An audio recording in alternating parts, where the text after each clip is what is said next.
Thanks for tuning in to the Teen Sports Podcast Network, where teens throughout the U.S. and their show guests tackle today's sports topics and issues from a teen perspective. And now, here's your host of the Teen Sports Podcast Network Illinois, Andrew Kish. Thanks for tuning in to the Teen Sports Podcast Network Illinois. I'm your host, Andrew Kish. In today's episode, my guest is Andrew Monaco, voice of the Texas A&M Aggies. Thanks for taking the time today to be my guest, Andrew. Howdy, Andrew. And for those who aren't Aggies, hello. Thanks for having me. It's absolutely thrilling to have you here today, Andrew. Today's going to be a lot of fun. But before we get started, I'm going to give our viewers and listeners a quick rundown of today's agenda. In the first half, we're going to get to know Mr. Andrew Monaco a little bit better today with a small little interview. And in the second half, we're going to be talking about today's topic and issue of the collegiate portal transfer system. Is the collegiate portal transfer system ruining the hopes and dreams of high school student athletes? Bit more on that later, though. Like I just said, though, I'm super excited to have the voice of Texas A&M here with us today. So before I continue on my tangent, let's just go ahead and get started. One thing I love to learn about people is their beginnings and how they found themselves. So my first question for you, Andrew, is how did your passion for sports initially develop? I had the good fortune of high school having an English teacher who used to work at NBC in the early 60s. When he left NBC and became a teacher at Council Rock High School, he had an arrangement that all the old equipment from NBC was sent to Council Rock High School, and he built a television studio in high school. And that became one of the English classes. So we were doing closed circuit television, mock newscasts, learning audio, learning camera, learning all the aspects of TV. To do that in high school, I had already had a passion for it, to learn that part of it, and then doing the in-house broadcasts of basketball, basically to a tape machine, and we could watch it later, but run by students. Really was nice to have that hands-on experience.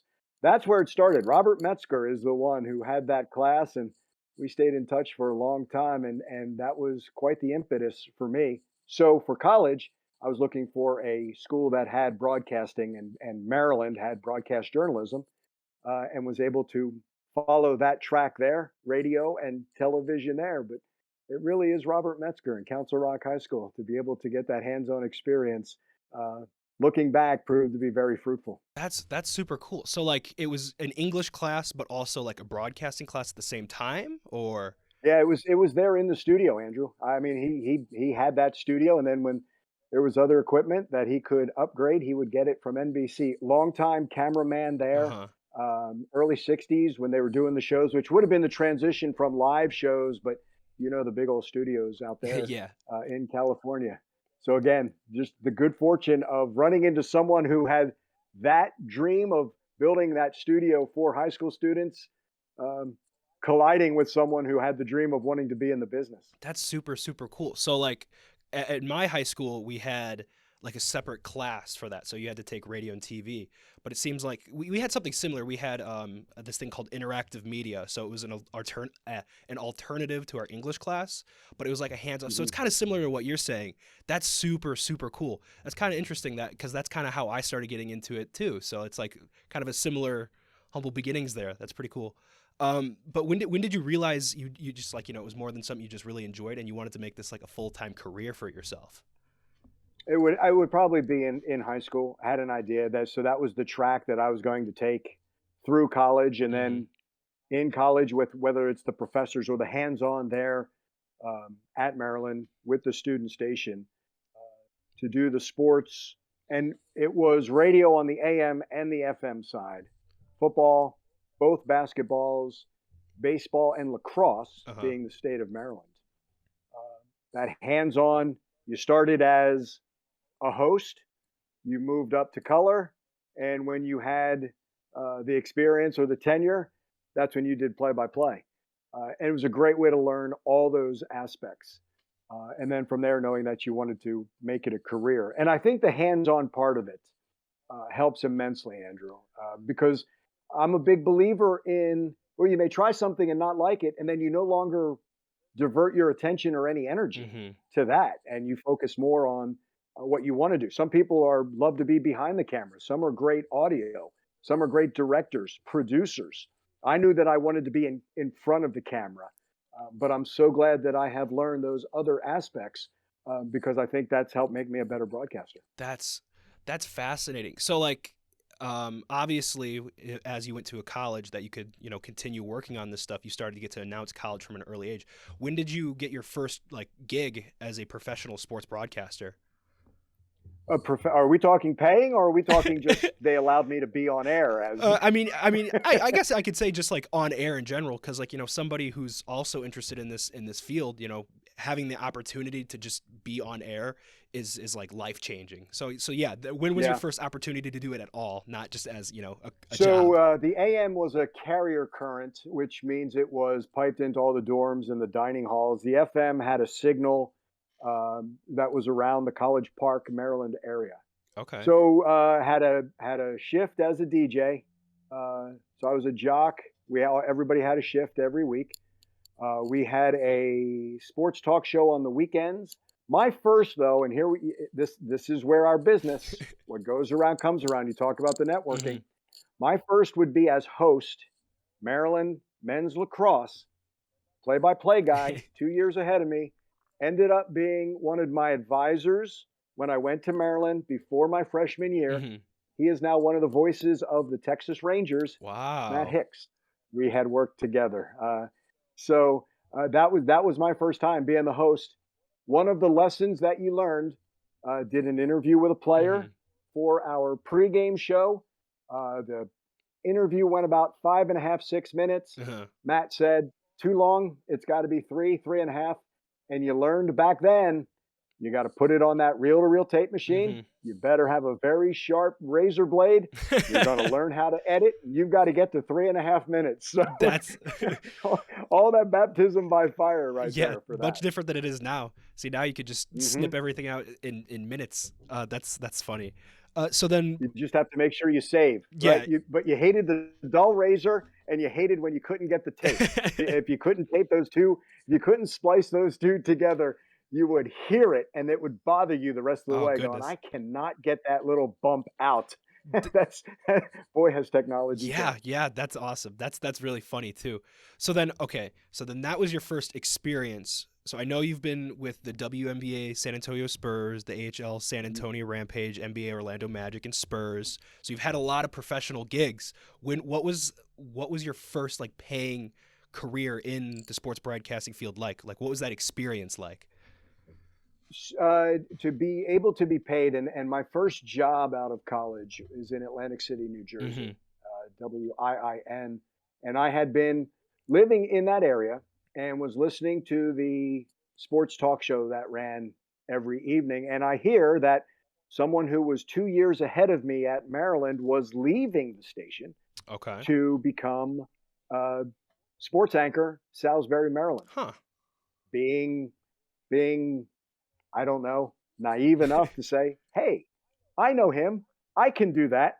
I called the sports director and said, hey, I know him. I can do that. And that led to me working at that station in a number of roles. Uh-huh. Greg Gaston he has been in Memphis for a long, long time. Mm-hmm. But that was the thing. See, that was one of the reasons, though, Andrew, of going to Maryland is you knew that you had that network. I had a professor who had worked at WSB in Atlanta and still knew people there. So when you're trying to get out of college, mm-hmm. you need that networking to go talk to people.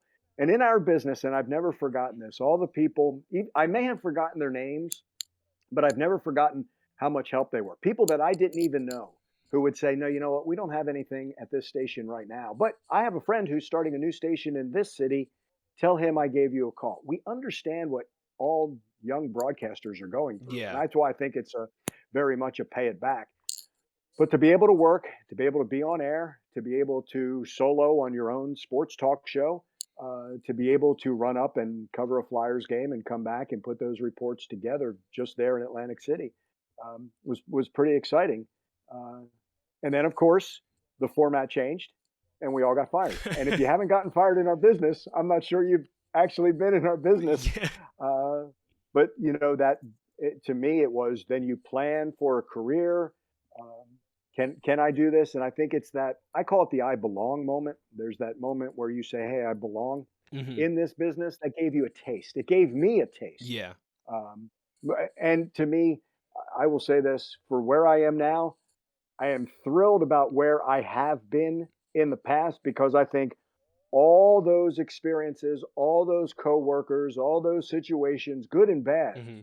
I think helped me in the position that I'm in now. Yeah, yeah. I mean, that's one thing I've heard because, like, I'm still in school, of course, and I've heard a lot because from my radio and TV teachers that if you don't stay up to date, you're just gone, you're cut because the industry is constantly changing. So, you said if you haven't been fired, you're not in the industry, and that's Now I'm wishing there's someone is not doesn't have to go through oh that. yeah, of You course, know? of course.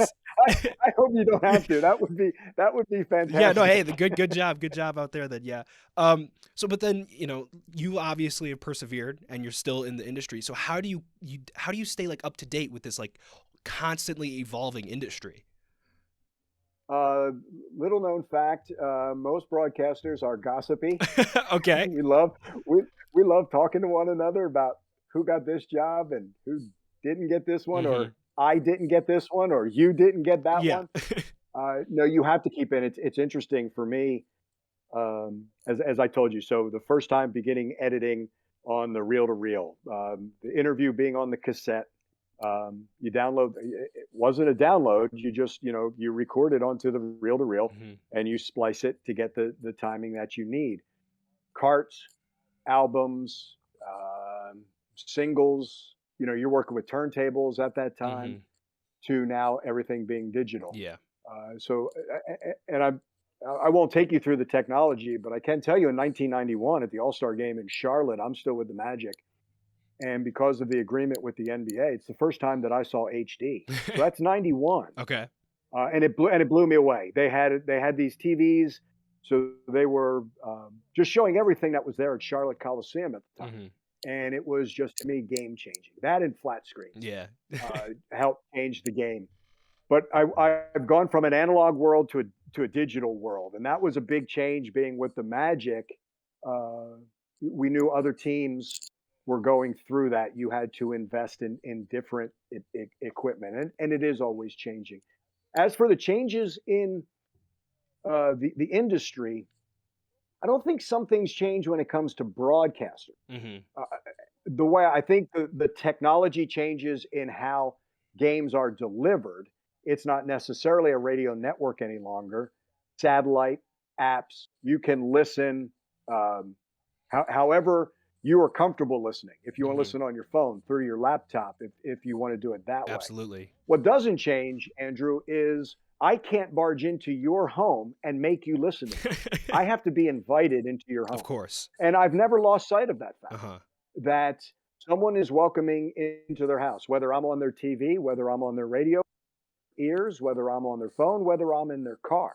That's an invitation. And because of that, I value that they are saying I with my time, and really that's the best thing that they can give you. With my time, I'm going to give you that time and I'm going to listen to you. Well, I think there's a responsibility Hmm. to that. Can I be the best that I can be because you're listening? Now I don't know how many people are listening. I really don't.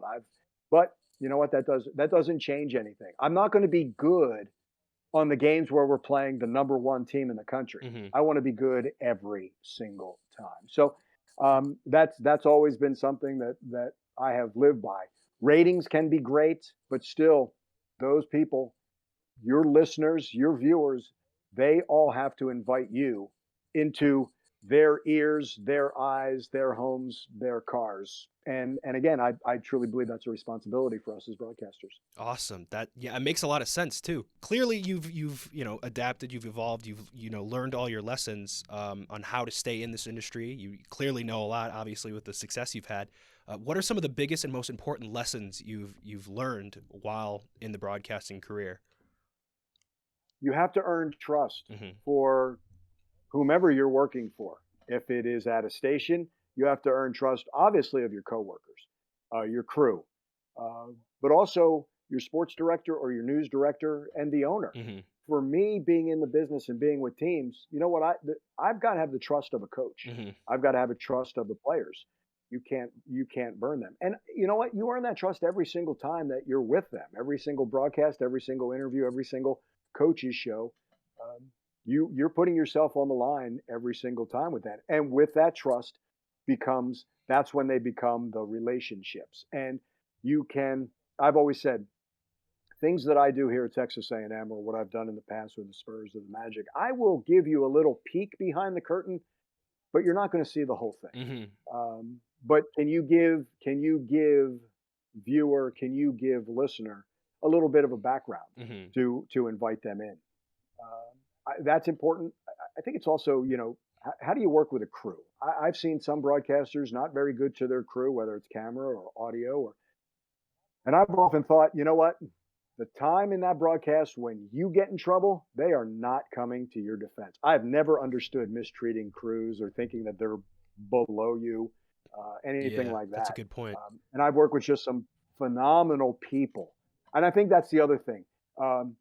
Our broadcasts are teams in themselves. And I've just worked with some great people. And I've been, I think, fortunate to have been in their roles, so I understand what they're going through. So if something happens, it's more of an understanding of saying, yeah, I know what you're going through, as opposed to what is it possibly going to solve by me yelling at somebody to get something done. I'm not doing your job, you're doing your job. Yeah.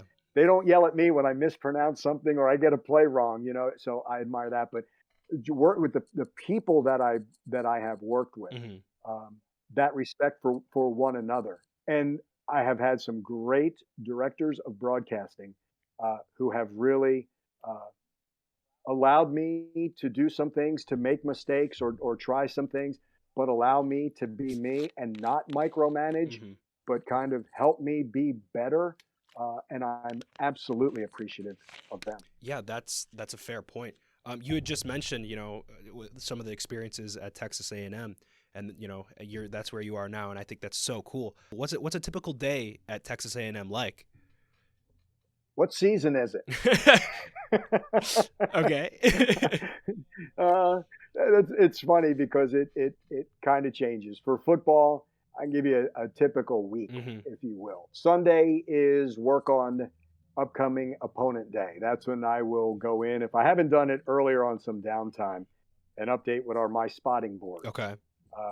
Names, numbers, hometowns. I don't put the stats in on Sunday. I just familiarize myself with the names. And as I'm doing that, gives me an opportunity to look at past games. Now, Yeah. as a play-by-play broadcaster, I'm looking for names attached to numbers. I've said this. I will tell you who. My partner will tell you why.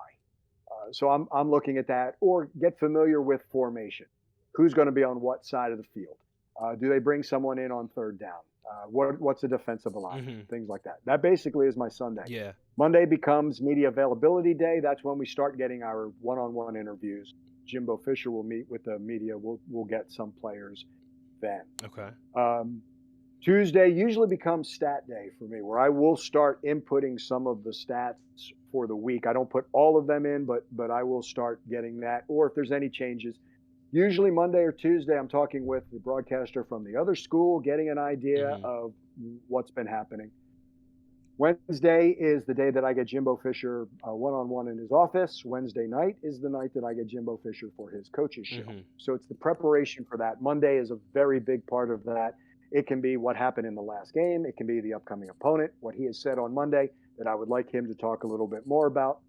We have that. Wednesdays and Fridays are also, we have a sports talk show here in Bryan College Station called Studio 12, so we will have that.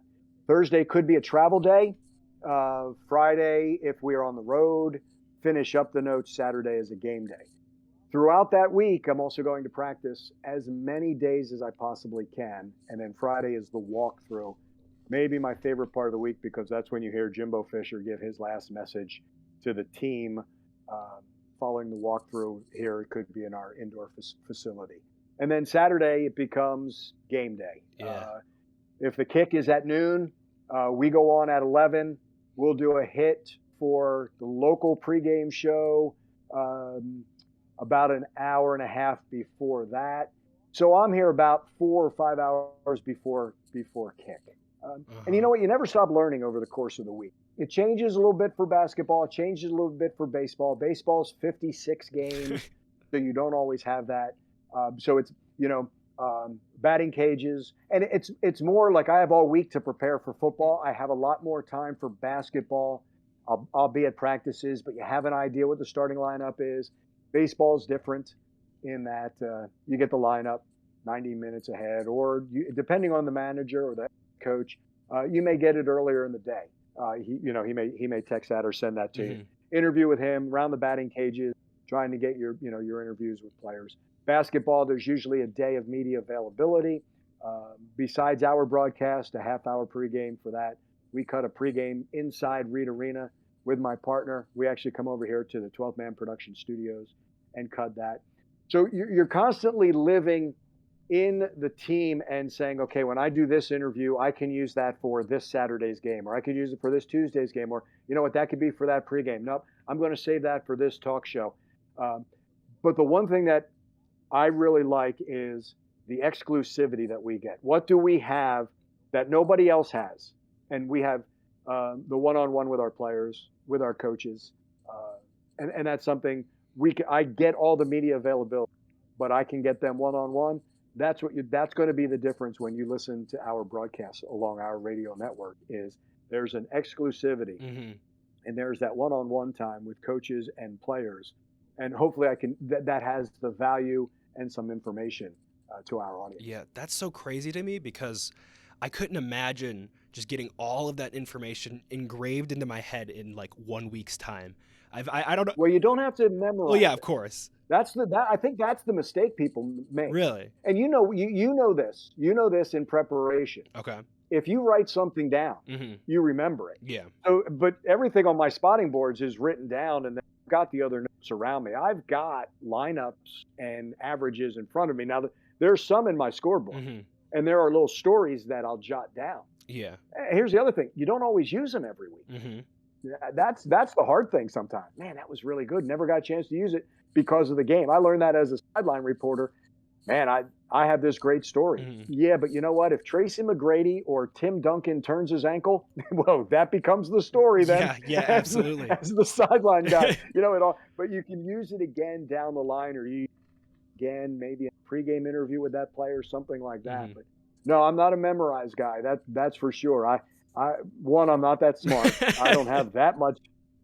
People have always said, I don't have that much brain. That's for sure. Okay. But you write those notes down, and it could be something. You know what, Andrew? It could be something that I talk with my sideline guy for football and bring up a point, and then he tells more of the story, or he starts that story. I can finish it, or my partner in the booth with me. It could be a talking point between us, or I have this great point, but the game's not going in that direction, and you never get to it. I mean, that's just the life of a broadcaster, and you learn when do you bring in that info, when do you not bring it in, can you get it later? If you don't, you know what, you don't, but at least you were prepared, because the moment you're not prepared is the moment you're going to have the rain delay, the lightning delay, some kind of delay, and it's a whole lot tougher to fill when you're not prepared. Yeah, that's fair. I mean, I guess it just sounds like the most important thing is adaptability, and that'll come with just all like learning and experience, of course.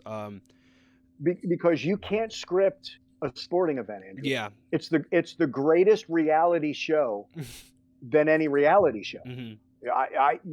If I told you October 9th, A&M was going to beat Alabama, the number one team in the country, on a Seth Small field goal, I don't even know if I would script it if it would be the same as how it played out over the 3 hours at Kyle Field. Yeah. You can't script 7 overtimes against LSU in Jimbo Fisher's first year. You have to let it play out. And as a broadcaster, you have to learn that, Andrew, that you're not in control. You're a storyteller, but it's not your story. It's for me, it's the student athletes' stories, and I'm privileged to be a part of it. But you want your team to win. I root for them to win because there's an emotional attachment. You're invested in them, but you can't change that. The adaptability, you're exactly right. Your adaptability is you want everything to go great. Everything could be, going off the rails. What do you do when that happens? sometimes that's the sign of a pro. Yeah, yeah. I mean, it makes a lot of sense too, because you're right. Sports, you can't script a sporting events. This is all some like great information, great tips for like someone who's like, you know, going into this field. And I couldn't imagine like going into this field not knowing some of these things, and a lot of people just had to go through it and learn as they go. So if you could like theoretically go back in time and start from like day one, from when you started filming, knowing everything you know now, would you do it? Oh yeah. Oh yeah. You know what? I tell every young broadcaster, so I can't now go against everything that I have told them. It's the journey, not the destination. Okay. I had no idea at Council Rock High School that I would be the voice of the Aggies. I had watched Texas A&M on TV, but I would not know that I would be there. But that journey has taken me, the highlights, right? We touched on some of them. Atlantic City, New Jersey, Washington, Pennsylvania, Orlando, Florida, San Antonio, Texas, College Station, Texas, with a whole lot of places in between because of where games have taken me and where teams have taken me. I'd do it again in a heartbeat. Everything that I learned, every joy and every frustration, every time on the bus, working AHL games and saying, where am I going? Where is this leading to? That trust in yourself. Or the times like I've got the greatest reel that I can show somebody, and there are no jobs open in that offseason. You can't force those kind of things. Of course, you just have to be ready. No, for you and your journey, I have no idea where you're going to end up. But I've met too many people saying that they had to be here in this market by this age, or they were a failure, or even just putting that.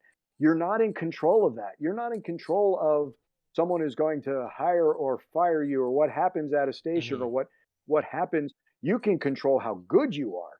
You can't control that just because I'm 30, I'm not in this top whatever market. You may like the market that you're in. You may like the smaller market because you get to do more, or you really like that town and it's where you're raising a family. And then when you move up in that market, you could be working with jerks. It could be an awful place to work and you can't wait to get out. I'm not saying not to advance, not at all. Just be the best you can be where you are. And when you leave, make sure that they say, man, we're really sorry to see you go. Make it so good that they enjoyed working with you, that you were that coworker. Would I do it again? In a heartbeat. Yeah. You know, that's a lot of great insight too onto like the whole thing. I mean, obviously if I was in your situation, I'd probably agree and say the same thing. So, you know, I don't blame you there. It's easier looking back on 35 years. Yeah, no, absolutely. You ask me as I'm a board op in Atlantic City running one of these bowl games at Christmas. Again, I enjoyed the heck of it. Andrew, I got time and a half or double time. Are you kidding? I worked every holiday. Yeah, absolutely. Don't blame you. But it is worth it. It is that experience, and that's why I say I absolutely appreciate every producer that I've worked with, because I've been there. I know what they're doing with our affiliates. When I visit the affiliates, I love to be able to talk to those people. It doesn't have to be just the general manager, because I've been there and I've enjoyed all of that. Yeah. This has been really amazing. So much fascinating information from you, Andrew. I mean, not just that, but amazing insight to the sports broadcasting world as a whole. And I could keep going on for hours asking you questions, honestly, because you have a lot of insight. But we really can't do that because we are approaching our time limit for the first half of our episode today. So before we go and start the second half, we are going to have a short message. So we'll be right back. You're in high school, serious about your future, and have a real desire to be near the action. Hi, Andrew Monaco, voice of the Texas A&M Aggies here. If you have an interest in a sports broadcasting career, the YSN Masterclass for high school students is your ticket. An online, on-demand series of video lessons conducted by sports industry professionals ready to help fast-track your sports broadcasting career. Learn more and register today at ysnacademy.com, ysnacademy.com. And welcome back to the Teen Sports Podcast Network, Illinois. I'm your host, Andrew Kish, currently here with the voice of the Texas A&M Aggies, Andrew Monaco. We just got finished learning a whole bunch of fascinating insight on the life and career of Andrew Monaco, but now we're going to go into something a little bit more deeper. Today we're going to be talking about the topic and issue of the collegiate transfer portal system. Is the college transfer portal system killing the dreams of high school students?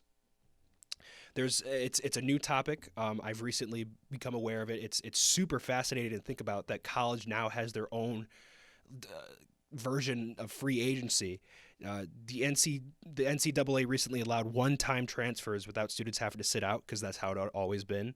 And then since the rule change, over 1,000 male basketball players, 1,000 female basketball players, and like 2,100 football players have all entered the transfer portal, in which they can now receive calls from coaches, staff, schools about transferring to their programs. More than anybody, you've probably been hearing and thinking about this a lot. Before I begin, I want to hear your opinions on this, Andrew. You have a basketball team that used that transfer portal.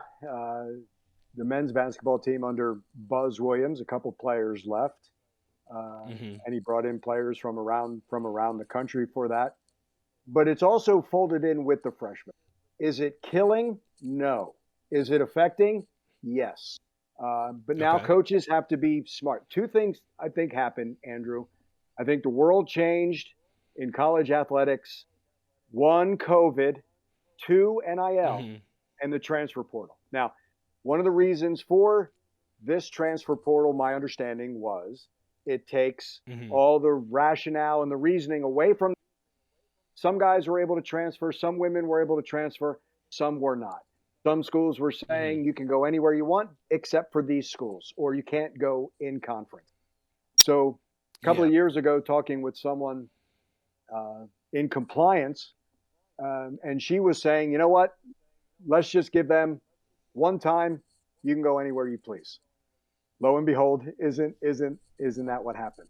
Coaches will have to understand, though, you get 25 scholarships per year. I'm going to talk about football for right now. If you want to use 17 or 18 on freshmen and hold out on the 8 or 7 or 8 for transfer, now you don't know who's going to be in that portal, where I will say we're getting around these rules is, I think, guys going in transfer portals, women going in transfer portals, these student athletes, I think they know where they're going when they get in the transfer portal. So where is that communication starting earlier? That would be kind of fascinating to see where that contact comes. But a coach has to understand, okay, if I'm going to have these freshmen, I want them here for 4 years. It's some schools, and maybe where the group of 5 is worried is, if I go recruit this freshman, he has a breakout 2 years. She has a breakout 2 years. Are they now going to go to a Power 5 school? Does it now become Power 5 plucking group of 5? Freshmen are still going to be recruited. They're still going to get scholarships. Andrew, I'm going to throw the bigger picture out here to you. I'm going to come back to the COVID. Bigger picture. When you're making a decision as a student athlete, Chase Lane, one of our wide receivers, said the reason why he came to Texas A&M, it's a 40-year decision. It's not just the 4 or 5 years that he's going to play. What's he going to do with his Aggie ring and being part of the Aggie network? And you can put any school in there. What can the school do for you? If you're going just for the 4 years, but that's a pretty short-sighted. I think these recruited high schoolers look at the bigger picture and what can the school do for you? But COVID changed because the numbers now on rosters is larger than it's ever been. That's affecting some freshmen. Last year for us in baseball, a lot of the freshmen coming in, because there were the super seniors, for lack of a better phrase, were coming back. Those freshmen had to go to junior college for that year because they were not play had they come on campus. But they were able to get their innings, get their swings, their at-bats, their ground balls, their fly balls, by going to a junior college. Well, what happened here? Coach changed. Now you've got to go through that recruiting process all again. So by the numbers, at some point, we've got to bounce back to what the original numbers were for all the schools in college athletics. I call it, the rubber band's got to snap back. That, I think, may affect freshmen as well, because we're going back to the number of scholarships that we've had. If I'm a senior and I say I want to come back, well, that's good, and you're granted that extra year. What happens when we go back to that limit of scholarships? But freshmen will always be recruited. It's a matter of what number, and it's a matter of where, I think, as well. I think it's, again, if you're just there for the sport, maybe it's better, and this may sound cold, maybe it's better that you go play pro and not play in college. Maybe you go say, I'm going to go overseas if I'm a basketball player. There's not a lot of options if you're football.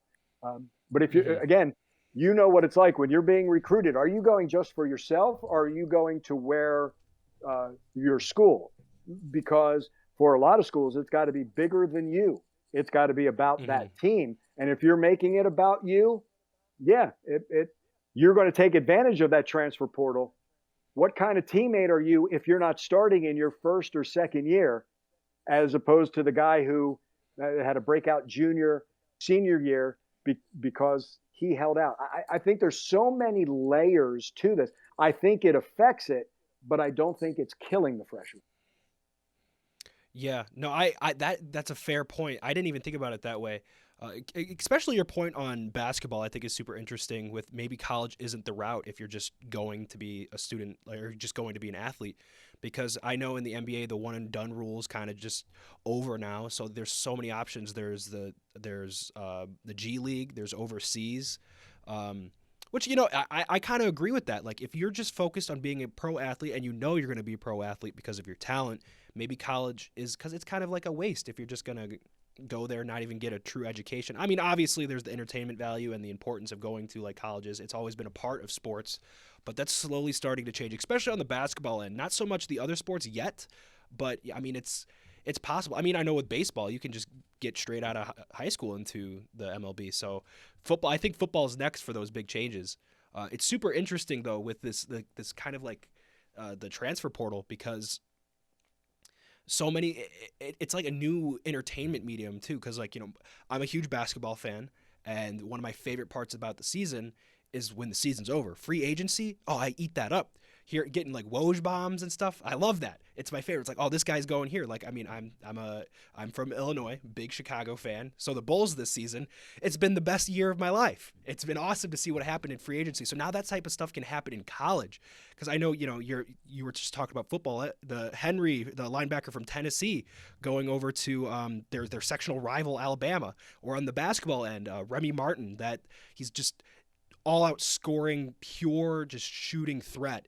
And he's just leaving Arizona to go to the Jayhawks. It's just crazy to see this kind of stuff happening. Like before there's punishments, and now there's just like, okay, I can go here, I can go there. And there's no like restrictions to it now. It's super, super entertaining to see, at least from the outside. It can be a very short term, or it could be long term, depending on how you use that transfer portal. But again, it's not mutually exclusive. You're still going to bring in your freshmen, and now it is up to the school that every promise that you made to that incoming freshman, you better keep them, or they are going to leave absolutely in the portal. And what did we have? The fans, I find this interesting. The fans who said, well, a coach can leave and he doesn't have to sit out for a year, but a player does under the old rules. Are they now against or are they for the portal? See, I'm never sure how fans are. They can be so fickle, right? Yeah. But it could be very short term. But it's to me, it's when you brought in a junior college player for the 2 years, there was always that thought in football. If you bring in too many of those, you're not building any kind of culture. And I think that's where the balance comes in. If you have a certain program, look, Nick Saban goes and gets Henry 2020 from Tennessee. Lord knows he's got all the talent as well, though. And it can be a stopgap for something instead of being a problem for 3 or 4 years until your next recruit comes in. It could be a stopgap. Now, there are some schools, you know what? They didn't take any incoming freshmen. It was all through the transfer portal. Again, that's up to the coach. If that doesn't work, what happens? That's an AD's decision now on that. So I think it really affects both sides, both Hmm. the coaches, the schools, what they have to offer. I think the success of a program, you know that you want to play with Nick Saban or Kirby Smart or Jimbo Fisher because they can get you to the league. But also Hmm. remembering that, okay, I'm playing in front of all the Alabama fans at Bryant Denny. I'm playing at Sanford Hmm. Stadium for Georgia and the networking there. I'm at a sold out Kyle Field. And then what you have is you have some of these younger players saying, hey, I just got here. This is something special. You need to come here with me and be a part of it. That's what happens on the Hmm. recruiting side. And you know that it's going to be on that, maybe it's a grad transfer. He's got one more year left. Where do I want to go? Saw Jair Bolden, a basketball player playing for Butler, who we had seen time and again throughout the SEC at South Carolina. Hmm. Maybe they say, hey, I've got one year left. Let me go there. I don't think we're going to ever have all the answers to it. It's like NIL. I think that's constantly evolving. I think with COVID, we Yeah. tried to do what was fair for all the athletes, and I think there's always that. What can we do that is most fair for the student athletes? And then where the NCAA has always gotten in trouble is everybody who wants to push that envelope, making it an unfair advantage, at least for them and that school. But I think they are trying to make it more fair and say, hey, you don't like your situation, you can go. Instead of the NCAA Yeah. being top down and saying, you can go, but you can't go. And it could be for the same reason or for, you don't like the reasoning or the faulty reasoning. Now it's, hey, you Yeah. put yourself in. But when you put yourself in, it also depends on the school. They may say, okay, you're done here at University X. You can't come back. That's it. So when you Hmm. know you're going in the It's portal, you risky. better know where you're going, or you're going to end up in a place that maybe you weren't expecting to go. Something like Hmm. that. So again, it comes back to the responsibilities of each side of knowing what you're getting into.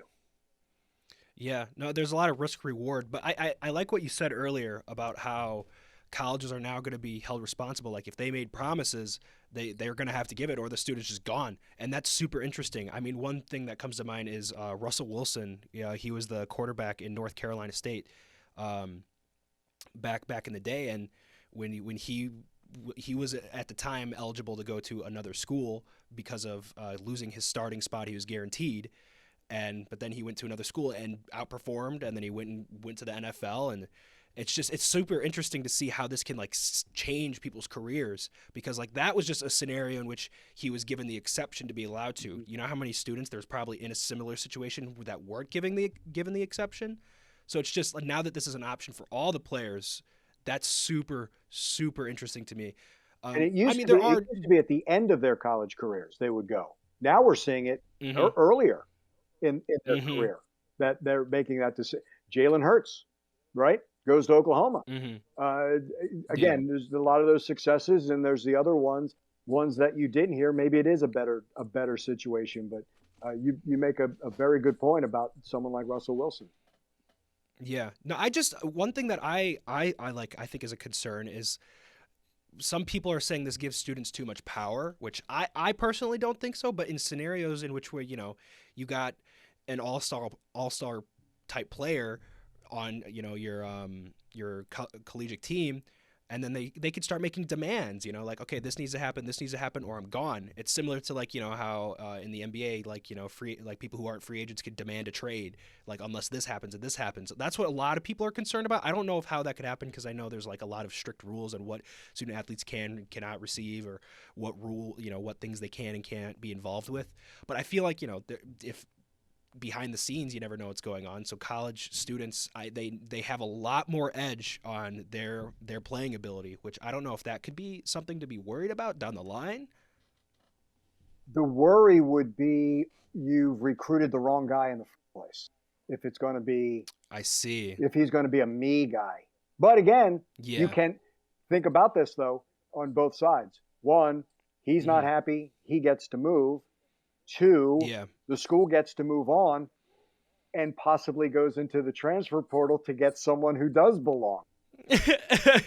Yeah, that's another fair angle Yeah. at it too. I never thought about that, because my thought is like, okay, if this if a smaller school loses their star player because he becomes like a diva, they're just screwed. They can't get somebody back. But then there is the transfer portal. They could get somebody even better who fits better. So it's a plus minus in that situation, I guess. That's super interesting perspective. Andrew, I think another thing that we have to look at is graduation rates. How does this affect? After all, we are still dealing with student athletes.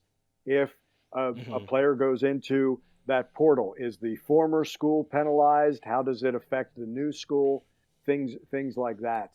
But again, I think it comes down to the athlete. Are you making a decision for the next 4 years or the next 40 years? I think that becomes very important as well for these student athletes. It's a very mature decision for someone who's 17 and 18 years old. And maybe that's where when you go on a recruiting visit, does that become something they should ask, or should it be brought up? Look, some athletes, they don't think about that at all. It's, hey, what's in it for me? And I've often said this about some coaches to athletes. They may say that you can't play college football for me. They're not saying you can't play college football. You just can't play for me or at this school. So I think there is a place, but it's fascinating, isn't it? The ripple effect of you can have one topic that gets affected by what's going on in society, but also affects so many other things that happens in college athletics. That's super interesting to think about, because when I first learned about this topic and I started doing some reading on it, one thing that actually came up a lot was graduation rates and how this could affect that. Because I remember seeing a statistic that said, college says, okay, there's no more than 20 hours a week for a college athlete for training and all that. But then surveys show that majority of student college athletes say, no, about 40 hours go into it a week, which is double what they're supposed to do. A lot of students, and it also depends on the program, of course. Well, the 20 is what the school does. Now it's up to the student athlete. If you want to be great, you're going to put that time in. Now, if they're complaining that it's 40 hours to be great, that's on the athlete. That's not on the school. But that everything gets planned, and you only have this many hours. It's not coach saying we're going 4 hours instead of the 2. That's what gets limited by the NCAA. But that's the discipline of the sport, plus academics, plus if I want to be part of breakaway or FCA, that's where the time management comes in. No, I get it. It's more than just 20. But if you and I were just talking about what my week is like leading up to a 3-hour game on Saturday, I can't complain about all of this if I want to be my best on Saturday. You know what I mean? That's absolutely fair. I think that might might sense, be the athlete who's looking for the easy way out because they don't want to. But again, I'm bringing up another issue. Yeah, no, absolutely. Because that's fair, because the article that I was reading about, which it had some testimonies from different collegiate athletes, and the points they made, just between film, regular practices, and other team events, it's 40 plus hours a week. But they're probably also including, their own self-work that they're doing, and they're making it bad perceptions as an excuse for the student portal, because they're using that as a reason why they're not going to graduate and not get. What about the kid who gets super interesting? Yeah, the kid who gets up at 6:30 and runs on the track on his own because he wants to see faster. Are you including that? Do you include that time, all those extra hours when you are an? I don't know, and that's the thing. That is up to each individual student athlete. If she wants to go dribble for an hour, is she including that in that time? Again, what do you want to be? Do you want to be the best? Do you want to play next level? Do you just want to be the best and then move on, do your own business? Do you want that? It becomes very personal. It can be used. The portal can be used as an excuse for why you did not go to a certain college, or it can be used to your advantage. But I wonder if that's Andrew. Again, is this just one more topic for the success or failure of people in sports, in business? Is it always are they always blaming somebody else's fault, or was it my fault? Do you look in the mirror? I don't know. Again, but it's a fact. The NCAA has to deal with it. And again, I think this past summer has been that watershed of things changed throughout NCAA. Yeah, no, that's super interesting to think about it in that perspective as well, because I never thought about it that way. One question I have for you though is because one rebuttal a lot of people have in argument to this whole thing is coaches are being taken away from focusing on their current students and recruiting and are now focused on the college transfer portal, which I guess in theory could make sense because I know coaches for collegiate athletes they're busy. They have so much going on: the recruiting, games, practices, working with individual students, involvement with the school itself. There's so much they have on their plate, and now one thing that they have to focus on is recruitment of current college athletes, not just high school and below. And a point that I see a lot is people are saying over time, college athletes are going to work harder to be recruited to another school after they just accept to go to another school. And, the coaches are going to start focusing more on recruiting because, there's high school students who like seem phenomenal and then they get into college and they aren't as great. Same thing as like when there's phenomenal college athletes and then they go into pros and they don't pan out. It's just there's different levels. So a lot of people are worried that coaches are going to start focusing on obviously right now, like you said in the beginning, of course, there's always going to be those freshmen coming in. Yeah. But a lot of people are concerned there's going to be less brought in due to the fact that there's more focus on the recruitment of current because how they will play on this level. And I don't know if there's like a solution for that if that does become the case, whether it's just getting rid of the transfer portal or maybe even like bringing in like a GM type role. Well, that's where your sports. recruiting department in your athletic department, part of staying with football, or what your assistant coaches have to do, or if you have a director of player personnel, something like that. Yeah. That's their responsibility. A coach who is forsaking the high school recruitment for the transfer portal is not going to be a very successful coach. Look, a coach, you just said all the things that they have to juggle.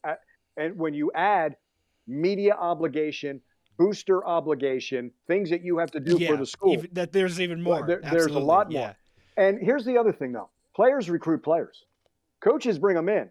If you are a recruit coming in, you get hosted by a player. That's when you ask, hey, what is it really like here? You're going to hear the truth from the player. It's not always from the coach. Absolutely. But a coach who cannot divide or balance that time is not going to be a successful coach. Again, use it as an excuse. And I think, like you say, those who oppose it say, well, we shouldn't have the portal at all. Well, you don't throw everything out because your favorite team couldn't handle it. No, I agree. I completely agree. But it's one more thing. It's one more thing on that plate for coaches. And look, if you're talented enough, you're going to be found. You're going to play somewhere. And again, I feel a little sorry, I guess, for the guy who has committed to play for one school with his eye on the other. He's doing a disservice to his current teammates if he's caring about his future teammates. I don't know if that's the guy, you hear all about. You really want to be in the trenches with him? You know what I mean? Because that's fair. No, I Andrew, agree. Trust is a big part of it. But again, this is for if there is a school that promised you this, don't deliver to the promise. Okay, you know what? Instead of my next 3 or 4 years being here, I can move on and go to something better. Does it become the Wild West and total free agency? I can see where some people think it is that way, because when you see the sheer numbers of people in there, I would like to see the sheer result of the 1,100 who are in there and where they have gone. Some go back. A lot go back. Some stop playing. Some do find new. And I think because it's so new, Andrew, I wonder, and we use it as a stopgap or something like that, will there be fewer and fewer as it becomes part of the college landscape itself through time? Yeah, no, that's super interesting because, evolution of sports is apparent in every medium of sports, collegiate, pro, high school, basketball, football, baseball. Sports are always changing and adapting. And, as a huge basketball fan, one thing I've seen is how much the NBA has changed in all assets of the sport in the past just 10 years. Crazy amount of change. And one of the biggest is free agency and trades. It used to, you think about Michael Jordan, Kobe Bryant, they stayed on the same team their entire career. And now that's just not a common occurrence anymore. People, they're upset for 2-3 years. They're like, all right, I'm demanding a trade. I want out, because then their trade value drops, so they have control in that situation. I mean, there's reports of Zion Williamson already saying he wants out of New Orleans, and he got drafted a couple of years ago. So, obviously right now it's not that significant on the collegiate level, but could it get there is a big question that can't be answered for years to come. Go back in baseball, Andrew, and realize for, why Kurt Flood and Marvin Miller, their names when it came to the free agency, and we're just going back to late 60s, early 70s, then free agency hits in the mid 70s, and everybody thought gloom and doom in baseball. Well, where are we now when it comes to that? And teams have adjusted to that, becomes how you build. But it has not stopped the draft. It has not stopped trades. You hope you use it to make your team better. That's another issue for another one of our shows. There are teams that are in it to win. There are teams who are, again, there's salary caps and there's salary floors. There should always be a salary floor in sports, because that makes a team have to spend this much money on their players. But to your point about the NBA, the players finding out what their value is, where they want to play, pushing that a little bit more. Again, are they doing it again for themselves, or is it because will you as GM make this team better? I want to win. Now, if they're doing it, they have, again, it comes down to the individual, Andrew. They want them and what they can market. Can I get this shoe deal? Can I get this? Can I get this? Can I get this? Do they care about winning? That might be what separates. You talked about the players in the past, the Jordans, the Kobes, the Duncans. I want to win. We're going to do it this way. This team's surrounded. Can you find that right situation? Some, again, not in the right situation. I want to go to this situation. Or is it, I just want to go play with a buddy? Well, if you had that, you did that in AAU, right? You had that. No, that's fair. That is completely fair. Again, can't argue with that. I can't argue with someone. It's their career. That's also the part of me. Yeah.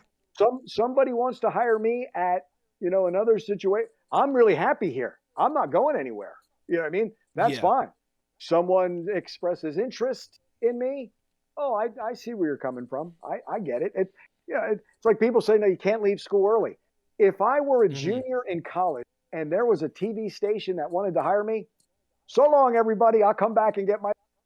I never understood people saying, no, student athlete can't do this. Can you play by the rules? Those rules have been amended, changed, and now we see how it affects moving forward. The ones who handle it best are going to continue to win. That's what separates winning coaches. That's what separates elite programs from the others. They know how to handle all of this, because it's not like this is the only thing that happened in the NCAA in the last couple of decades. Things are constantly changing throughout the NCAA. Yeah. How do you adapt? How do you adjust? Yeah, no, I agree. I've been playing devil's advocate a lot tonight because I can see your opinions on these matters, but I agree with you, honestly. Students, for the longest time, with nil trends, which are changing now, as we've previously discussed here on the Teen Sports Podcast Network, and now the students have much more control, because before it was just they'd go to the school, they would do what they had to do, and they had if they didn't go to pro, they'd be just done, and that was they did their service, they got their free education, it's over, gone, bye. Now with these new rules, nil being able to make money off their name, image, and likeness, being able to go to the schools they want to, they have a lot more power and a lot more control to protect themselves, because in the past there's just it's in the end it's a business. So they're a brand. Right? The school's going to do what they have to do to make themselves better and here make at Texas more sales. A&M for basketball, we have someone who handles their brand. Each of the players have their own logo. Now, it's not with the university, and I get that. Again, and that's where NIL will will be evolving as well, but they are a brand. Also, with that, if I am going to invest in you, Andrew Kish, you better perform. Because if you don't Absolutely. perform, guess who's not going to get a deal? And that's just the way it goes, no matter who you are. Anytime that you invest, you Absolutely. have to get a return. Again, it's the responsibility of that athlete. They are saying, you need me for the next 4 years on your team. I can give you this. The team says, we want you. This is what to give you. That's the agreement. Absolutely. I mean, but again, with all of that comes all of the responsibilities. If you can't throw the ball 10 yards, you can't be my quarterback. If you can't hit the hole and you're nothing but tackle, you can't be my running back. That's not anybody else. That's on you. Now, you rush for 1,000 yards, 2,000 yards, and you want to go autographs for them, go set up that deal, because now you are of worth to somebody else. Again, I find it fascinating, Andrew, working with the 3 coaches I work with the most. Jimbo Fisher for football, Buzz Williams for basketball, Jim Schlossnagle for baseball. It's more than just the lessons of that sport. It becomes the lessons of life. And I think all that's happening in the NCAA is also another life lesson for all of these players. You do have worth. You are a brand, but you're also worth this to your teammates. There's also that worth. There's something bigger than yourselves. You have coaches who are setting you up not for the next 4 years, but what happens? Are you a better son, husband, father?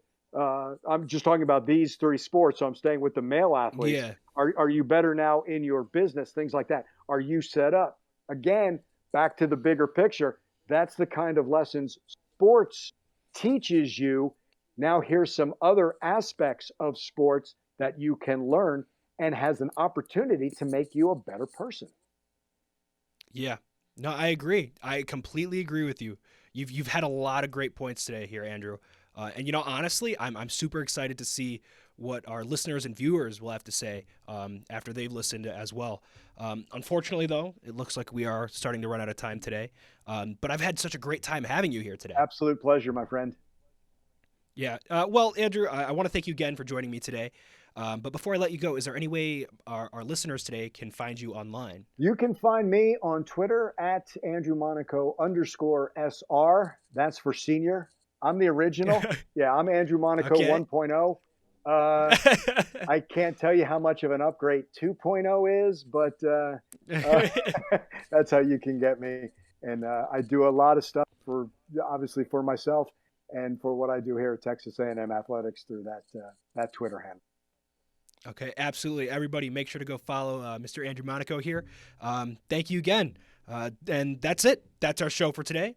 Thanks for tuning in to this episode of the Teen Sports Podcast Network Illinois. Be sure to follow us on Twitter, Instagram, Facebook, TikTok at TSPN Podcast. I'm your host, Andrew Kish. Thanks for watching.